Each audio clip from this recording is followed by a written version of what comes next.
Hello everyone, welcome back to my channel food meal. आज इस video में हम बनाने जा रहे हैं भगवान श्री कृष्ण के प्रसाद की धनिया की पंजीरी।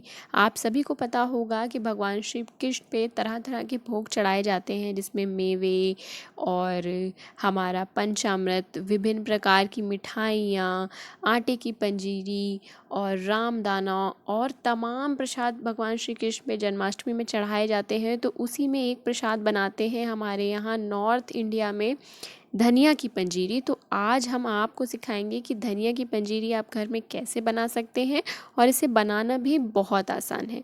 तो धनिया की पंजीरी बनाने के लिए यहाँ पे मैंने ले लिया है 200 ग्राम धनिया, जिसे कि मैंने साबुत धनिया लिया है और घर में से साफ़ किया है। उसके बाद इसे अपने घर में ही पीसा है। अगर आप मार्केट का पिसा हुआ धनिया लेते हैं तो आपकी जो धनिया पंजीरी है वो उतनी अच्छी नहीं बनेगी, साथ ही उसमें काफ़ी मिलावट भी होती है। तो मैं आपको यही सजेस्ट करूँगी कि आप घर में खड़ा साबुत धनिया लें, उसके बाद उसे पीस करके घर में तैयार करें। तो अब यहाँ पे मैंने डाल लिया है 2 से 3 बड़ा चम्मच घी अपनी कढ़ाई में, और सबसे पहले मैं इसमें थोड़े से मेवे भूनूंगी जिन्हें कि हम अपनी पंजीरी में मिक्स करेंगे। तो यहाँ पे सबसे पहले मैंने ले लिया है थोड़ा सा मखाना, जिसे हम अच्छी तरह से भून लेंगे जब तक कि इसमें सौंधी खुशबू नहीं आने लगती है। इसी प्रकार आप अपने पसंद के बहुत सारे मेवे ले सकते हैं जो भी आपके घर में अवेलेबल हो। नहीं अवेलेबल है तो आप बिना मेवे के भी ये पंजीरी तैयार कर सकते हैं।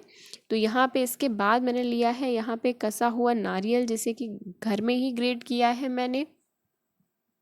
यहाँ पर किसी भी मेवे को हमें बहुत ज़्यादा इस तरह से फ्राई नहीं करना है कि वो जल जाए, हमें सिर्फ उसकी नमी हटानी है और हल्की सी उसमें सौंधी खुशबू आने तक उसे भूनना है। अब यहाँ पे हमारी जो गरी है उसे भी हमने भून लिया है और कढ़ाई में थोड़ा सा हमने घी और बढ़ा दिया है। साथ ही अब इसमें मैंने यहाँ पे मिक्स मेवे डाल दिए हैं, जिसमें थोड़ी चिरौंजी है, कटे हुए बारीक बादाम है, काजू है और थोड़ी सी किशमिश है।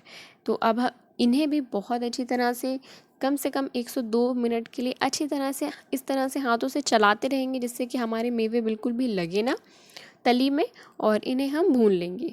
अब यहाँ पे हमारे ये वाले मेवे भी भून गए हैं। तो अब यहाँ पे सबसे लास्ट में मैं जो है अपनी पंजीरी को भूनूंगी। और यहाँ पे पंजीरी भूनते वक्त आपको सबसे ज़्यादा ध्यान ये रखना होता है कि आपको बिल्कुल भी रुकना नहीं होता है। गैस की फ्लेम को हम लो रखते हैं और लो फ्लेम पर कॉन्टिन्यूसली हमें इस तरह से स्टर करना होता है, नहीं तो हमारे जो पंजीरी है वो हमारी तली में लग जाएगी, और अगर लग जाएगी तो उसका टेस्ट ख़राब हो जाएगा, साथ ही उसमें खुशबू आने लगेगी जलने की।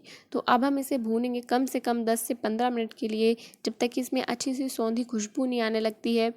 और अब यहाँ पे देखिए इसका कलर भी चेंज होने लगा है जैसे जैसे हम इसे भूनते जा रहे हैं।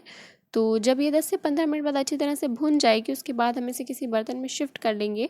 और उसके बाद जब ये बिल्कुल ठंडी हो जाएगी, तकरीबन 1 घंटा बाद, जब ये बिल्कुल भी गर्म ना हो, उसके बाद यहाँ पर हम इसमें पिसी हुई चीनी मिलाएंगे। यहाँ पे आप अपने स्वाद अनुसार चीनी इसमें ऐड कर सकते हैं। तो यहाँ पे मैंने इसमें चीनी मिला ली है। और इसके बाद हमने जो अपने मेवे भून करके तैयार किए थे वो भी हम इसमें मिक्स कर लेंगे।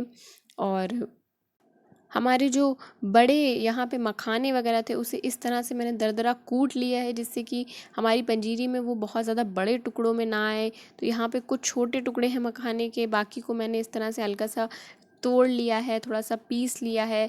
उसके बाद अब हम इसे अपनी पंजीरी में मिक्स कर देंगे। आप चाहें तो यहाँ पे फ्लेवर के लिए इसमें थोड़ा सा इलायची पाउडर का यूज़ भी कर सकते हैं। तो अब यहाँ पे मैं इसे फिर से अच्छी तरह से मिक्स कर लूँगी। और मिक्स करने के बाद यहाँ पे सबसे लास्ट में मैंने इसमें तुलसी की पत्तियाँ अच्छी तरह से धो करके सुखा करके मिलाई हैं, जो कि भगवान श्री कृष्ण के भोग के लिए बहुत ही ज़रूरी है।